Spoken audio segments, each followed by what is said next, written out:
It started with a smile. Not mine. His. That kind of half smile you catch on someone's face when they're looking at their phone and forget anyone else is in the room. It wasn't for me. I knew that. We were sitting on the couch, me folding laundry, him answering work emails. But the way his eyes crinkled, how he quickly tucked the phone under his thigh when I looked over. Yeah. Not work. At first I told myself I was imagining things. That it was stress. Fatigue. The usual wear and tear of a marriage. We'd been together since high school. One of those couples people always called solid. Built a life, a daughter, a house with a lemon tree in the backyard, mutual friends we grew up with. We were the kind of story people liked to believe in. So when he started coming home late, traffic, project deadlines, last-minute meetings, I didn't say much. I gave him the benefit of the doubt. That's what good wives do, right? But my gut? It was already whispering. It whispered when he set a new passcode on his phone for security, of course. It whispered when he started sleeping with his phone under the pillow. It whispered when I'd walk into the room and he'd suddenly lock the screen with a flick so fast it was muscle memory. And still I said nothing. Because admitting it out loud felt like opening a door I wasn't ready to walk through. I remember one night, maybe 2 weeks before it all really cracked, I was making dinner. Zach came in, kissed me on the cheek and said, "Smells amazing, babe." But his eyes were somewhere else. I turned off the stove and just watched him.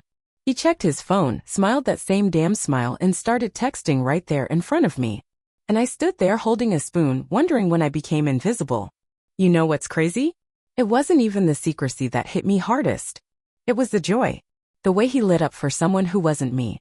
That's when it really started to hurt, not because he might have been cheating, but because I wasn't the person who made him light up anymore. I didn't confront him. Not yet.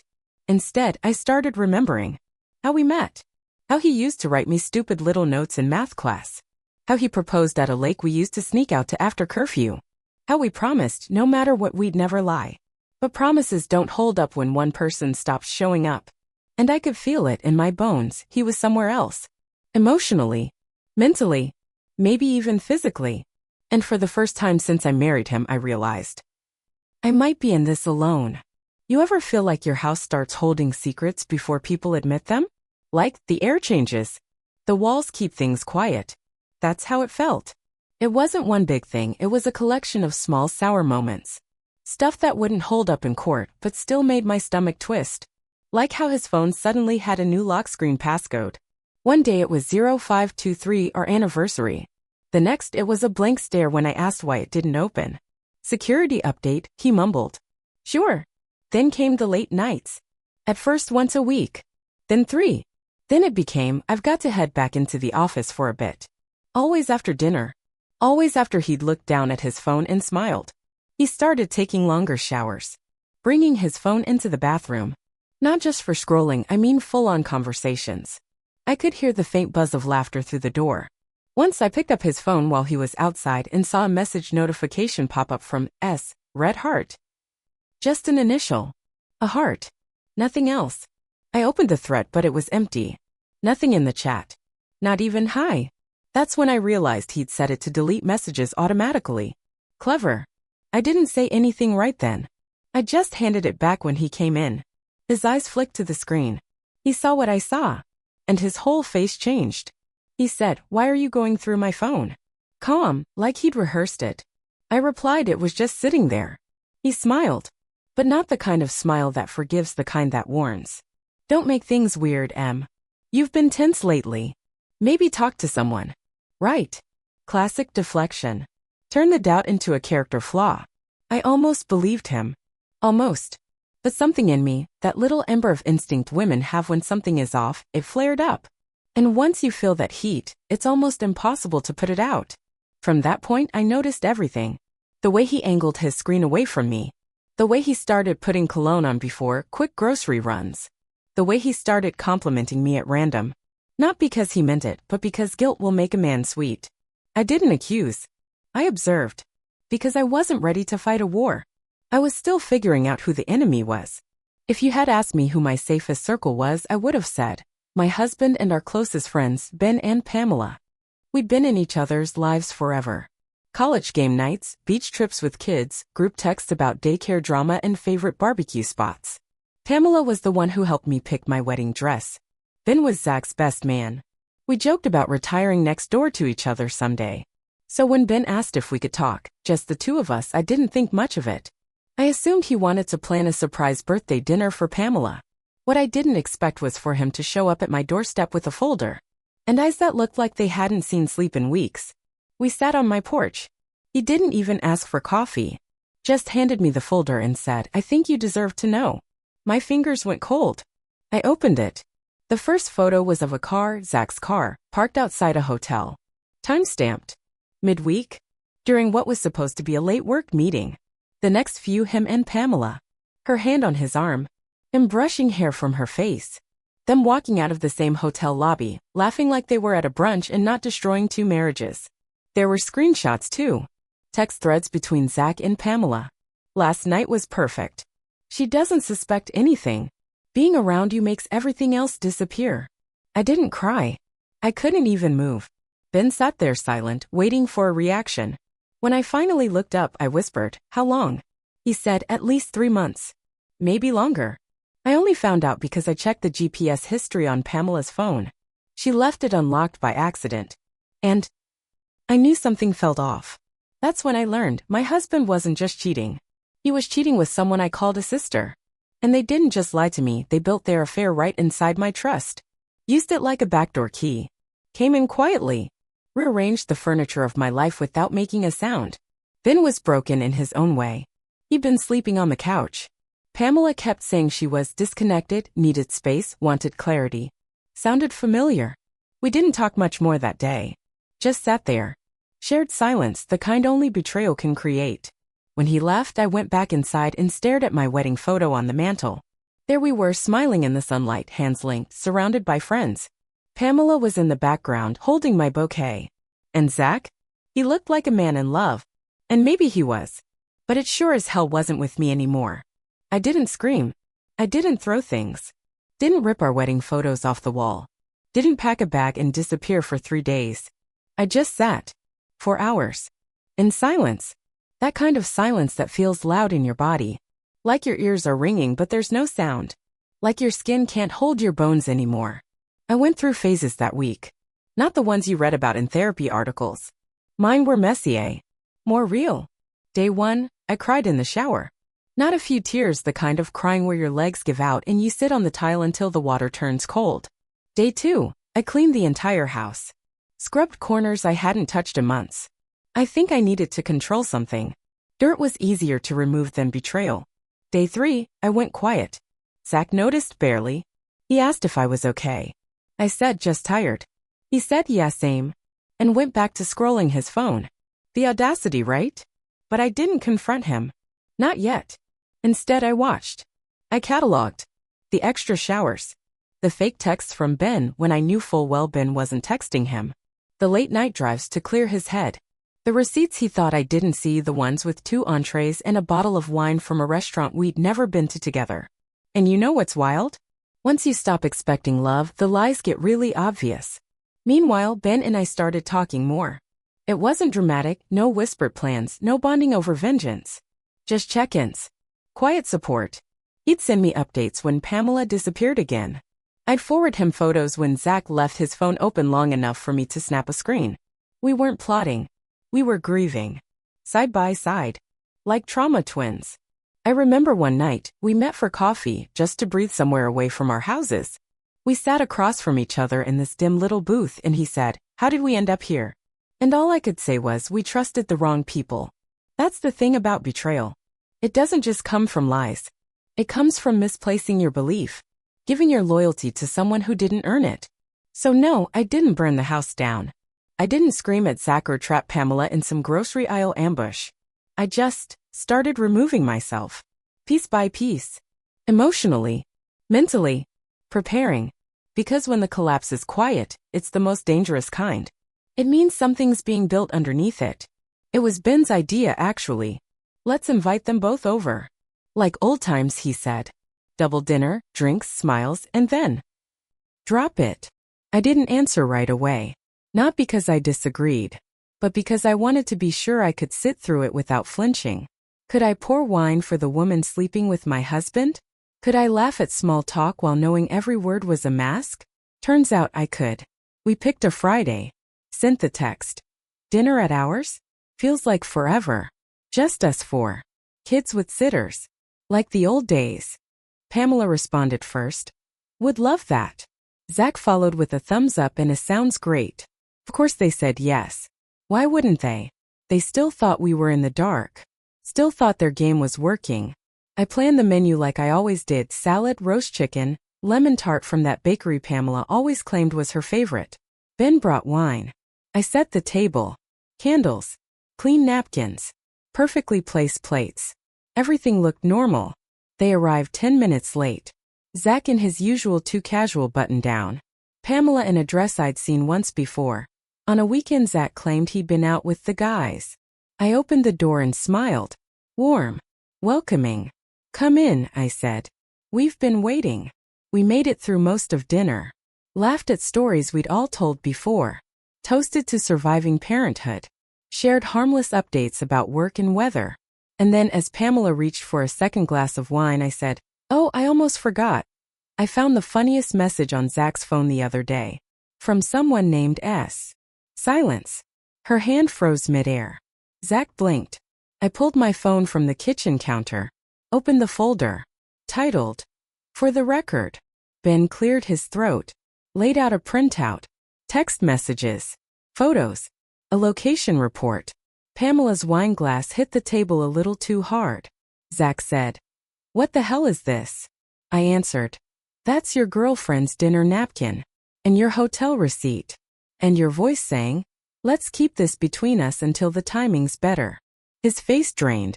Pamela went stiff. No screaming. No name-calling.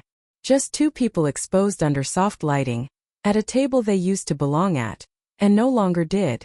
Ben looked at Pamela and said, "You lied. To me. To our kids. To her." I turned to Zach. "You burned down our marriage for hotel sex and a good morning text with a heart emoji?" His lips moved but no sound came. They didn't deny. They didn't explain. There was nothing left to explain. The meal ended without dessert. Ben walked them to the door like a host whose party was over. I stayed behind, picked up the plates, washed them slowly, and smiled for the first time in weeks. Because now it was all in the open. And from here on out every move would be mine. The day he moved out it rained. Not hard. Just that steady soft drizzle that makes everything look quieter than it is. He packed like he was going on a business trip. One suitcase. A duffel bag. His laptop. No goodbye. I didn't help. I sat at the kitchen table with a mug of coffee and watched the driveway from the window. He glanced at the house once before he pulled out. I didn't wave. Neither did he. The next morning I filed the divorce papers. Not out of spite. Not to punish. Just to close the chapter. I didn't even cry when I signed my name. I felt something better than grief, relief. He texted a few times that week. "Can we talk? You don't have to do this. I messed up. But we can fix it." I didn't answer. Then came the calls. I blocked him.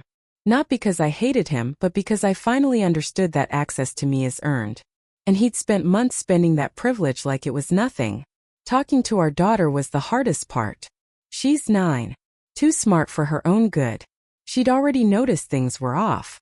I sat her down on the couch one evening, turned off the TV and held her hand. "Sweetheart," I said gently. "Daddy's going to be staying somewhere else for a while." She asked, "Did you fight?" I said, "No. We just need different things now. But we both love you very much." She nodded, then leaned against me and said, "Okay." That was it. No tears. No outbursts. Just quiet acceptance. The kind kids give when they're too used to reading grown-ups' moods. After that, I started rearranging the house. Nothing dramatic. I didn't burn his shirts or repaint the walls. But I took down the framed photo of us in Italy. Packed it away. Swapped out the bedding for something soft and clean. Mine. Changed the lock screen on my phone to a picture of me and our daughter making pancakes. Not because I was trying to move on, but because I was tired of performing, tired of being the cool wife, the patient wife, the forgiving wife. I wasn't destroyed, just done. Done bending, done shrinking, done being convenient. Ben and I didn't plan to stay in touch, but we did. Not every day. Not dramatic "how are you really" texts. Just life stuff. Need a sitter swap this weekend? Want to meet at the park so the kids can run off some energy? Coffee. Our kids had always been close. We let them play while we sat on benches, quietly sipping from paper cups like two people catching their breath after the same explosion. We didn't talk much about Zach or Pamela anymore. There wasn't much left to say. Instead, we talked about school pickups, work stress, what it's like to sleep alone after a decade of sharing a bed with someone who slowly stopped reaching for you. There was no spark, no dramatic slow burn, just two people sitting in the calm after the wreckage. I remember one Saturday the park was unusually empty. Our kids were chasing each other through damp leaves, squealing with laughter. Ben turned to me and said, "We made it." I raised an eyebrow. Made what? He shrugged. Through it. And I realized we kind of had. Not healed. Not fixed. But still standing. And sometimes that's more than enough. It wasn't until weeks later, after dozens of small check-ins, after helping each other lift strollers out of trunks and comparing co-parenting court forms, that something shifted. We were saying goodbye in his driveway. It was cold. I'd left my jacket in the car. He noticed me shiver and stepped closer, almost by reflex. Then for just a moment he wrapped his arms around me. Not tight. Not possessive. Just warm. And I let him. I didn't overthink it. Didn't pull away. Because for the first time in a long time, someone held me without asking for anything in return. It wasn't romance. It wasn't a rebound. It was a human moment. Gentle. Steady. Quiet. And in a world that had been so loud with betrayal, that silence felt like safety. We didn't kiss. We didn't make promises. But I drove home that night thinking, maybe this chapter doesn't end with heartbreak. Maybe it just softens. At first he was quiet. I think he expected me to fall apart. To rage. To beg. And when I didn't, when I simply filed the papers and stopped responding, he started unraveling. Slowly. Sloppily. The first messages were calm. "Let's not make this ugly. We can still work through this." I made a mistake. Then came the guilt trips. "You were never really present." I felt alone for years. I didn't cheat, I connected. I read them all. Didn't reply. Next came the calls. Late night ones. Blocked numbers. Voicemails that started polite and ended with, "You're throwing everything away for one mistake." Classic. He told mutual friends that I was emotional, that I blew things out of proportion. He called it a one-time lapse. Funny. I guess repeated hotel stays in a folder full of deleted texts count as one now. People started to see through it. Eventually. You can only spin the truth for so long before it unravels. It helped that I didn't play into it. I didn't try to clear my name. I didn't trash him online. I didn't gossip. I just let his actions speak. And speak they did. Word got around that it wasn't just Pamela. That there had been others. Moments. Nights. Conversations that blurred lines. His ego needed feeding and he had a full buffet. Meanwhile, Pamela cracked. Ben told me she stopped sleeping. Lost weight. Got paranoid. Started checking his phone like he was the one who cheated. Projection much? She tried to spin it too, said it was complicated, that she wasn't herself, that Ben abandoned her emotionally. But no one bought it. The mom group she used to brunch with? Silent now. The couples they used to double date with? Gone. Even her sister unfollowed her. Turns out people don't like being lied to their faces, especially by someone who smiled through every betrayal. And Zach? He ended up alone. Not because I left him, but because he burned every bridge trying to chase something he thought would make him feel alive again. You know what's wild? I think he believed he'd come back and be forgiven. That one dinner, one apology, one "I was confused" would smooth over months of deceit. But by the time he realized I wasn't playing anymore, that the door was shut, he panicked. He started offering things. More custody days. Child support. A new start. Therapy. I didn't bite. Because I had nothing left to give. You can't negotiate with someone who's already walked away. And I had. Not with rage. Not with revenge. But with quiet, final clarity. I didn't rush into anything. No new chapter Instagram posts. No makeover montages. No dramatic declarations of freedom. I just lived. Quietly. Slowly. Morning by morning, I started to feel like a person again. Not a wife, not a ghost, not a woman holding her breath, just me. I went back to something I'd shelved for years, writing. Before diapers and deadlines and Zach's late-night excuses, I'd been working on a book. A messy, half-finished thing full of voice notes and forgotten outlines. I found the old file one evening, clicked it open and just stared. It wasn't great, but it was mine. I started writing again, not about him or her or the fallout, but about strength, about truth, about choosing yourself in a world that begs women to bend. Some days I wrote 5 sentences, some days 5 pages, but the words came, and they felt like mine again. I also started fixing the house, not because it was broken but because I wanted it to feel different. Less ours, more mine. I painted the hallway a warm deep green. I moved the bed to the opposite wall. I bought new dishes, simple ones, the kind you don't mind using every day. Little things, but they added up.